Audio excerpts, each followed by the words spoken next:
investment alikuwa yeye huwa na deal na bank. Akideal na bank, sasa hizo pesa akipeleka kwa bank, kuko na ile percent walikuwa anampea 30% na yeye anakupea 10% of the amount. Haya, akona hii ingine ya insurance na kahaya. Akona 3 type of.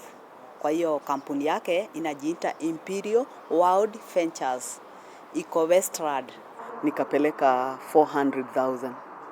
Ikawa atakuwa kinilipa 40,000 every month kama interest ya hizo pesa, principal bado ikiwa inasimama.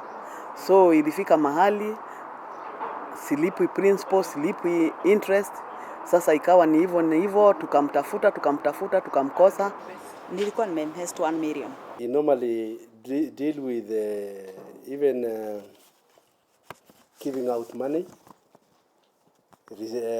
or asking his customers to give them money for interest so that they can earn commission.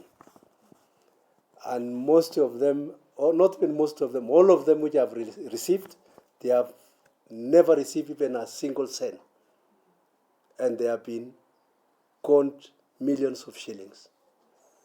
So you see, with the support of the members of public, by bringing this information, we have also managed to realize that we have many of the same kind of karaoke who are conning our members of public. So I urge them to be very cautious.